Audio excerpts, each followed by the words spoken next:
Okay folks, what we're going to do this morning, we're going to take a regular household clothes hanger. It's nothing but something you got to hang in your closet. I'm going to show you how to use these things. Are extremely valuable.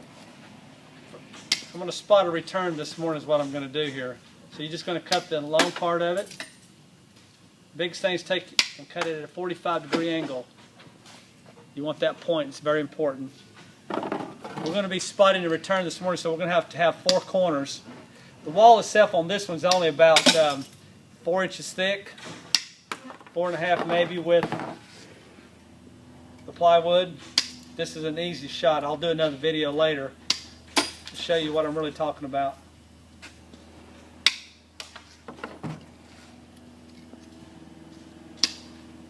It helps if your coat hangers are straight. This one's bent, but I'll make this one work this morning since what we're going through is not very thick. You can actually take these clothes hangers and drill them through 8x8 pressure treated, 2x4s, 2x6s, through walls. It doesn't really matter. They'll drill through anything.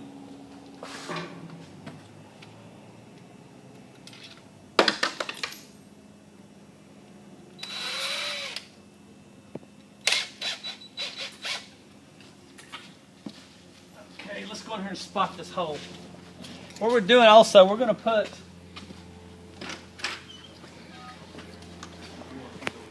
actually end up cutting this return into this hole. Okay, so all we're doing is we're going to spot our grills.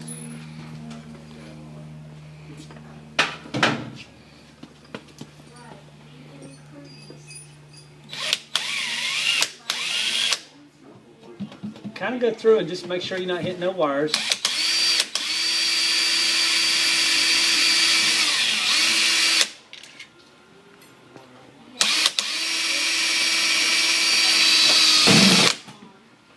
Okay, we should be right on the other side of there with the, okay, you see how this went through? This is the top part of that first hole here, and that's where it's supposed to be. So all we're doing is getting an alignment.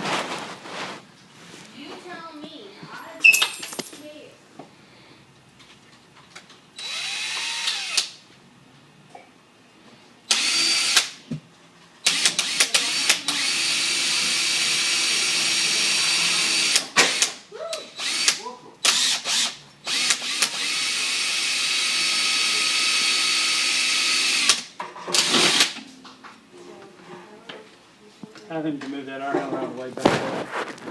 Is that move the air handler?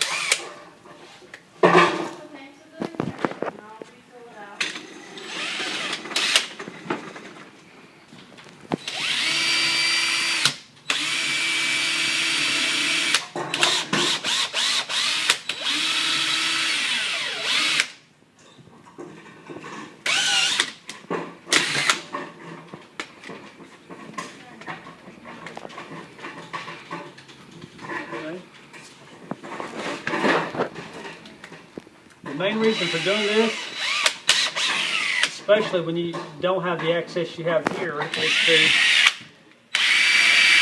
spot stuff from the other side. Now that's where our return's going to go.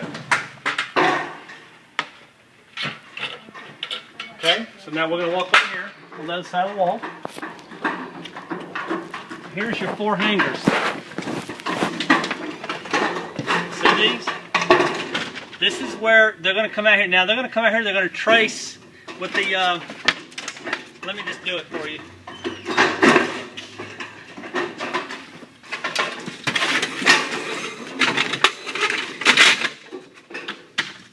Now what they're going to do, they're going to come out here and they're just going to lay their speed square, or frame square, whatever you're going to call it, right up here.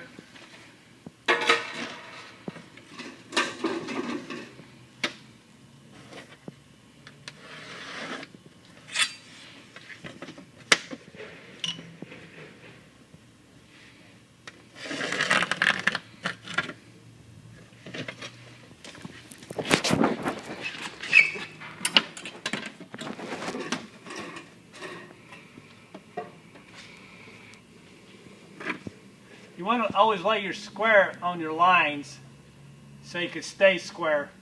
Because what we're really trying to do, when they cut this out, it should be the exact same on the other side. Because that one hanger was crooked, it's going to be off just a little bit, but we'll compensate for that, okay guys?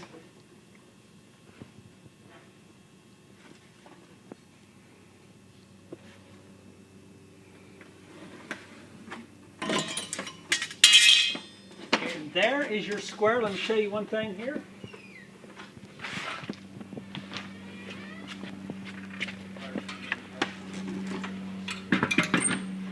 So that's what that's going to look like. Now, what they're going to do here, they're going to put the grill on the other side. They're going to cut this out. They're going to cut this out. They're going to put sheetrock, excuse me, not sheetrock, but ductboard. They're going to frame it out. They're going to put ductboard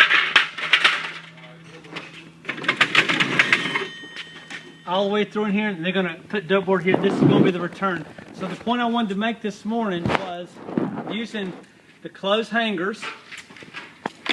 You can use these to spot an exact dimension on either side of the wall, no matter if it's 5 inches thick or 10 inches thick, and have a perfect hole cut every time.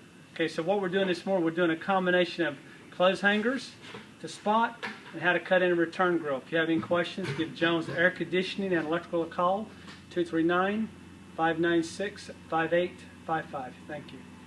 Okay, we've cut the hole now, as you see. We actually took the clothes hangers that you brought from your house and we spotted on the other side of the wall in order to get our dimensions for our return. So if we come in here, the next step of cutting this return in, remember how he put his rods here, here, here, and here. Next thing he's going to do, he's going to come in and he's going to take the saws off. He's going to cut right here. He's going to cut right here. And he's going to take out about half of this 2x4. Okay? And when he takes out half the 2x4, this is about 1.25 inches deep right here. After he does that, he's just going to take his return grill and set it into the wall.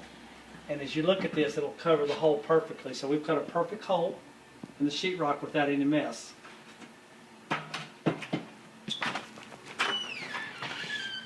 What he's going to do, he's going to come in here, he's going to take the ductboard. He's going to cut it to fit, and he's going to seal this hole. He's going to seal the sides, and he's going to seal the bottom. Because what you don't want to do is bring in dusty, dirty, warm air from the cavities of the wall. Okay, we want to keep everything as tight and as sealed as possible. And then he's going to build a return plenum out here. We'll set the unit here. We'll show you that later. Okay. Okay. So as you look here, folks, we've created the ductboard box. We set the air handler on the stand. The stand itself has been covered all the way around, and this is now a return plenum. This is where we actually cut the hole in the sheetrock, and this is what we ended up with. It's a very good job, a good return, airtight.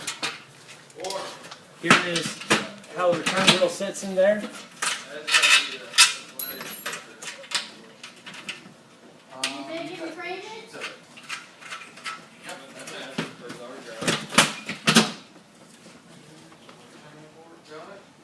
So if you ever have any questions on how to cut a return grill in, just give us a call at Jones Air Conditioning and Electric, 239-596-5855.